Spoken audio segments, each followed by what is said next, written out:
Me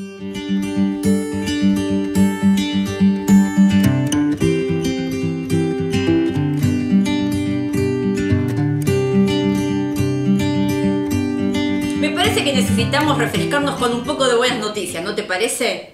Venimos hablando de la tribulación, de la gran tribulación, de las 8 fases por las cuales va a pasar la campaña de Armagedón. Mucho sufrimiento, es verdad, fue un periodo, o será mejor dicho, un periodo de mucha salvación de muchas personas, tanto judías como no judías, pero en general va a ser un periodo de mucho dolor. Hoy vamos a hablar de otra cosa totalmente diferente, y va a ser lo que va a ocurrir inmediatamente después de Armagedón, y tiene que ver con el reino milenial del Señor Jesús. No vamos a entrar en el estudio de las diferentes posturas que hay sobre cuánto será la duración, si los 1000 años son literales o son simbólicos, ni cuándo va a ocurrir. Eso te lo voy a dejar para que lo investigues por tu lado. Hoy lo voy a hacer más práctico. Y te empiezo contando que el reino del milenio, o sea, el reino que se habla en Apocalipsis capítulo 20, que te invito a que lo leas en tu casa, tiene que ver con el cumplimiento de un montón de profecías que aparecen en el Antiguo Testamento.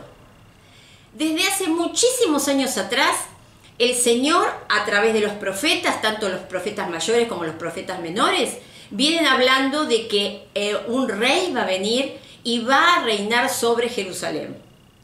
Acordate, al mismo David le dice el Señor que Él le va a dar una dinastía que va a ser para siempre, y de esa dinastía iba a salir un rey cuyo reinado no iba a tener fin. Estaba hablando ni más ni menos de Jesús. Podemos también ver cuando el ángel Gabriel se presenta a María para decirle que estaba embarazada, le dice en Lucas capítulo 1, versículo 32, será un gran hombre al que llamarán Jesús, Hijo del Dios Altísimo, y Dios el Señor lo hará rey, como a su antepasado David, para que reine por siempre sobre el pueblo de Jacob. Ni más ni menos que el cumplimiento de esa profecía se va a dar en el milenio. Ahora, antes de que comience el milenio, se tienen que dar 2 juicios muy importantes. Uno es el juicio de los propios judíos, que es el que está relatado en Ezequiel, en el capítulo 20, en los versículos 33 al 44. En ese juicio, los judíos que hayan creído en Jesús, es decir, que hayan reconocido en Jesús el Mesías que Dios prometió y que Él había enviado, que se arrepientan de sus pecados y que vuelvan a Dios a buscar su salvación, ellos lo van a obtener. Pero el resto, lamentablemente, se perderá. Y luego hay otro juicio, que es lo que se llama el juicio de las naciones, o el juicio de los cabritos y de las ovejas, y que el mismo Señor Jesús lo relata en Mateo capítulo 25, del 31 al 46. Cuando hablamos de juicio de las naciones, tenemos que recordar que los judíos consideraban naciones a todo el mundo exterior, o sea, todos los que no eran judíos eran las naciones. Por lo tanto, en estos juicios se van a juzgar tanto a los judíos como a los que no eran judíos. En este último juicio, cuando leas el pasaje, vas a ver que se dividen de un lado los bendecidos por Dios y del otro los que van a la perdición. Los bendecidos por Dios, dice la Biblia, que serán aquellos que, dice Jesús, cuando Él tuvo hambre le dieron de comer, cuando tuvo sed le dieron de beber, cuando estuvo solo lo fueron a visitar, cuando estuvo con frío lo abrigaron. Entonces van a preguntar, ¿y cuándo hicimos todo eso por vos? Y cuando se lo hicieron a uno de mis hermanos. Ahí vas a ver cómo nosotros estamos viniendo de un contexto de la gran tribulación, o sea, de mucho sufrimiento. Lo cual significa que aquellos gentiles, es decir, no judíos, que durante el periodo de la tribulación y gran tribulación hayan reconocido que Jesús es realmente el Señor, se hayan convertido su corazón y que se hayan dado cuenta, seguramente leyendo la Biblia o gracias al testimonio de estos 144.000 o de los dos testigos, que en realidad ese era un periodo de gran juicio, de disciplina para el pueblo judío, pero que al mismo tiempo Dios no los iba a dejar desamparados, sino que los iba a cuidar para que hubiese una salvación muy grande de aquellos que realmente pusieran su confianza en Él. Esos gentiles, o sea, no judíos, que ayudaban, o que ayudaron, o que ayudarán a los judíos en un momento de tanto dolor y de tanta persecución, esos van a demostrar con esas acciones que realmente son hijos de Dios y por lo tanto van a ser premiados. Entonces, el reino milenial comienza con dos tipos de personas. Por un lado, los judíos que hayan creído en el Señor Jesús como el Mesías. Y los no judíos que también durante el periodo de la Gran Tribulación hayan reconocido que Jesús es el único que puede pagar delante de Dios nuestros pecados y el que nos puede dar vida eterna. Quiere decir que ya sea judíos o no judíos, todos los que van a entrar al milenio son personas renovadas interiormente, personas regeneradas, personas que han reconocido sus pecados delante de Dios y que Dios les ha dado el don de la vida eterna. Ahora, este periodo es un periodo como nunca se ha visto. Muchas cosas van a pasar. Hay mucha información durante toda la Biblia donde dan datos de qué va a pasar durante el milenio. Por ejemplo, una de las cosas que va a ocurrir es que se va a establecer a Jerusalén como la capital mundial. Todas las naciones van a ir a Jerusalén a adorar al Señor, porque como su capital, Jesús va a poner su trono en ese lugar, en Jerusalén. Y todas las naciones van a llevar sus riquezas a Jerusalén y van a postrarse delante de Dios y lo van a reconocer como el Rey del universo. También va a ser un periodo de mucha prosperidad. Las tierras van a ser especialmente fértiles. La ferocidad de los animales se va a apaciguar. Aparentemente puede ser porque no va a haber tanta competencia por la búsqueda de alimento en una de esas. Pero la cuestión es que dice la Biblia que el cordero va a estar jugando con el león. Seguramente nosotros los humanos también tendremos, mejor dicho, los que estén allá en ese momento, tendrán un vínculo con los animales como nunca antes. También la vida se va a extender de una manera tremenda. Dice, por ejemplo, el libro de Isaías, que los que mueran de 100 años van a decir que murieron jóvenes. Así que la vida se va a extender. Va a haber mucha justicia, va a haber paz, pero de la verdadera, no de la ficticia. Va a ser realmente un estado en el cual siempre seguramente todos soñamos con vivir. Eso ocurrirá en el milenio. Pero esto parece como el cuento de hadas. Termino acá y te digo, y todos vivieron felices y comieron perdices. Lamentablemente no, porque yo no te conté que para que esto ocurriera, si bien luego de la campaña de Armagedón se produjo un gran juicio, una gran matanza de todos aquellos que no hayan creído en el Señor, faltaba el líder máximo que fuera detenido, que sería el propio Satanás. De manera que el milenio, luego de estos juicios, comienza también con el apresamiento del propio Satanás. Dice la Biblia de una manera simbólica en Apocalipsis capítulo 20 que va a ser atado con una cadena. Evidentemente lo que se quiere dar es un matiz simbólico de que él va a ser neutralizado, es decir, no va a ser destruido, no va a ser muerto, pero sí va a ser detenido. Entonces, durante esos 1000 años, Satanás no va a tener la posibilidad de obrar, no va a tentar, no va a poner malos pensamientos en la mente de nadie, sino que va a estar recluido e inactivo.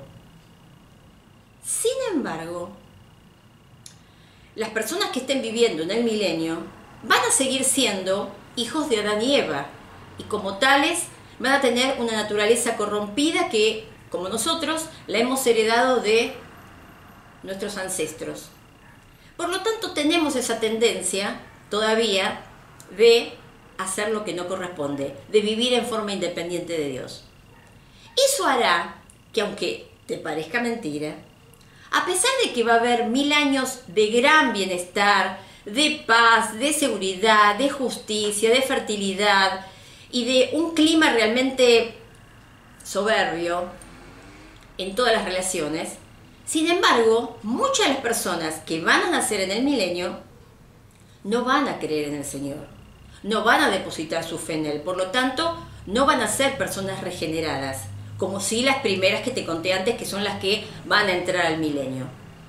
Por lo tanto, pasados esos 1000 años, dice el Señor que va a soltar nuevamente a Satanás.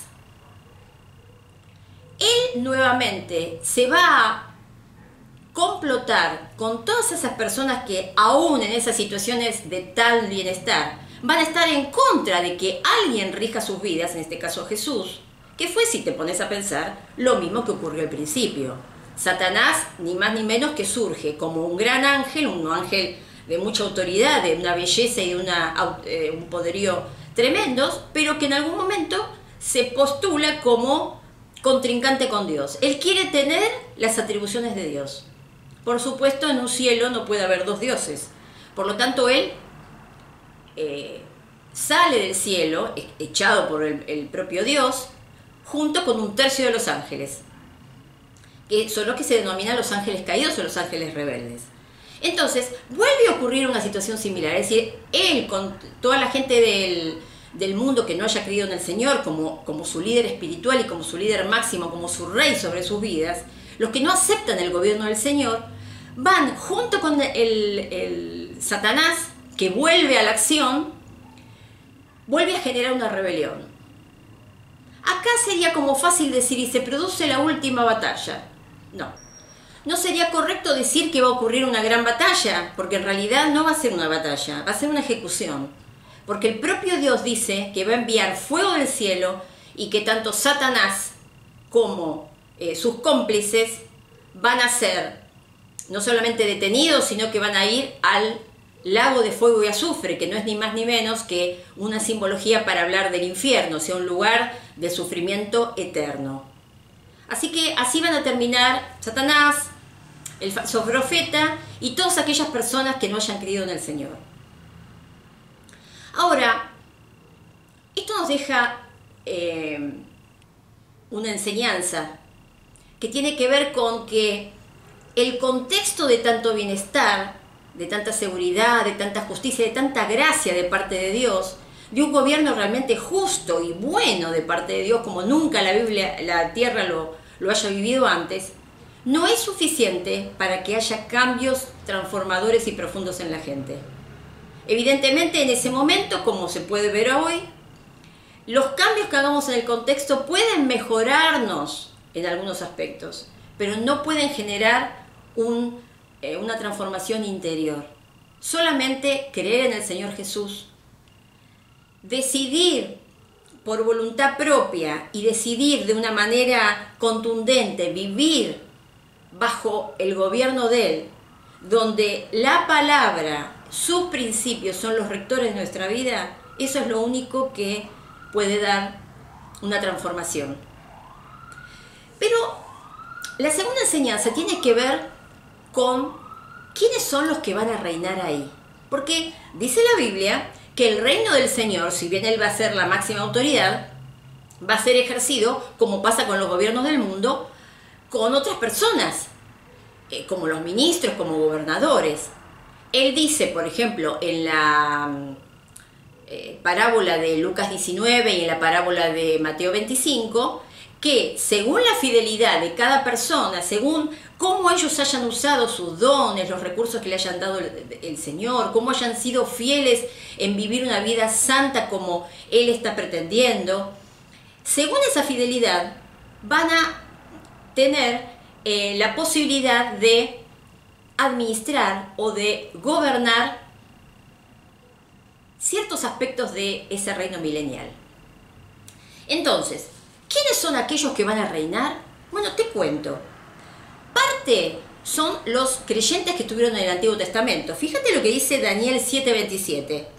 el reino, el poder y la gloria de todos los reinos de la tierra serán dados al pueblo del Dios Altísimo.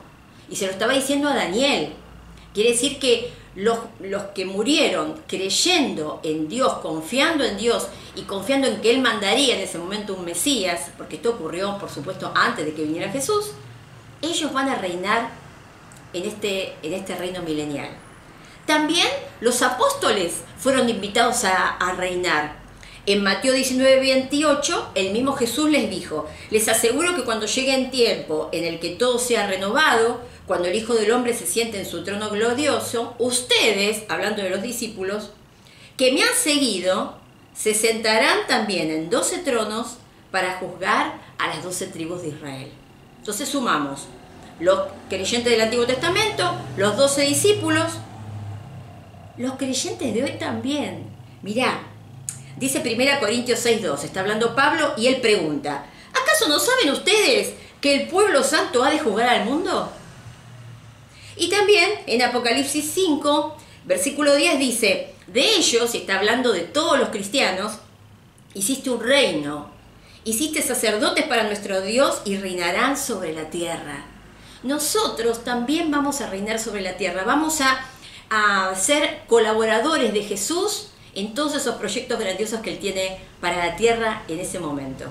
Y también van a estar los mártires de la gran tribulación, todos aquellos que murieron por no ser marcados por la bestia, es decir, por no identificarse con el anticristo, con el que quería usurpar el lugar que únicamente el Señor tiene como rey de todo el universo. Y dice en Apocalipsis 24, Juan está hablando y dice: vi tronos y en ellos estaban sentados los que habían recibido autoridad para juzgar, y entre ellos estaban aquellos que habían muerto en la gran tribulación. Dice, ellos no habían adorado al monstruo ni a su imagen, ni se habían dejado marcar. Y vi que volvieron a vivir y que reinaron con Cristo 1000 años. Quiere decir que ellos y nosotros acordate que nosotros volvemos o venimos en ese momento de haber sido arrebatados con el Señor, haber recibido un cuerpo glorioso, similar al que el Señor tiene en este momento, después de haber recibido nuestras recompensas por nuestra fidelidad en el tribunal de Cristo, y venimos a la tierra a reinar con el Señor, porque después de la boda del Cordero no nos vamos a separar nunca de Él. Y venimos con Él a reinar sobre la tierra. Yo me podría pensar esto, ¿no? Evidentemente, como lo hablamos en otras ocasiones, y como pasa en la vida común, cuando uno tiene una persona que es responsable, que cuando uno le da un trabajo lo hace no solamente con responsabilidad, sino con ganas, que se pone la camiseta de la empresa, que está comprometido con lo que hace, que lo quiere hacer dando lo mejor de sí, uno, lejos de dejarlo de lado, cada proyecto importante que tiene se lo asigna a esa persona. ¿Por qué? Porque sabe que en primer lugar el proyecto va a salir bien, pero en segundo lugar, porque es merecedora por todo el esfuerzo, por toda la fidelidad que ha demostrado, de tener los mejores proyectos a su mando. De la misma manera va a ser el Señor. En relación a nuestra fidelidad acá en el mundo, nosotros vamos a recibir de parte de Él grandes proyectos. De esos proyectos nosotros vamos a formar parte, pero de acuerdo a nuestra fidelidad. A veces veo los atletas olímpicos. Ellos tienen familia, también muchos de ellos trabajan, pero todos los días se entrenan. Todos los días. ¿Por qué? Porque se preparan para un día en las Olimpiadas en donde durante unos minutos van a recibir la gloria de su desempeño, de tanto esfuerzo, de tanta dedicación. Ellos lo hacen, y lo hacen con ganas, nadie los obliga, lo hacen porque aman lo que hacen. ¿Y nosotros? Nosotros nos estamos preparando aquí en la tierra, no para una gloria efímera como la de los atletas que dura apenas minutos, sino para una gloria que va a durar toda la eternidad. ¿Cuánto más tendríamos que dedicarnos a conocer a Dios, a reconocer las facetas de su amor, de su gracia, de su misericordia, admirarlas, disfrutarlas y también contárselas a los demás. ¿Cuánto tiempo tendríamos que tener disponible para servirlo, para ver las necesidades del otro y ver en el otro que también está Jesús representado? Y entonces servirlo a Él, dándole al otro lo que necesita, asistiéndolo, enseñándole, discipulándolo, como dice la Biblia, contándole a los demás y enseñándoles todo lo que el Señor le enseñó a sus discípulos. ¿Para qué? Para que ellos también tengan una vida que cada día se parezca más a la vida de Jesús. En virtud de nuestra fidelidad, va a ser nuestro rol en ese reino milenial que el Señor tiene preparado. Y lo va a hacer, porque durante toda la Biblia lo ha prometido. Y ya hemos visto que Él cumple lo que promete. Y lo va a cumplir también ahora. Por eso te dejo esta reflexión. ¿Estamos siendo fieles? ¿Estamos viviendo una vida que cada día se parece más a la de Jesús? ¿Qué va a decir el Señor de nosotros cuando nos presentemos adelante de Él? Ahora es el momento para que reflexionemos. Ahora es el momento para ejercer nuestra devoción a Dios, para amarlo, para disfrutarlo y para ser fieles a lo que dice su palabra. Para que el día que estemos reinando con Él, podamos disfrutar no solamente de esos grandes proyectos que Él tiene preparados para nosotros, sino de la dicha fabulosa que va a ser trabajar al lado de Jesús. Hasta la próxima.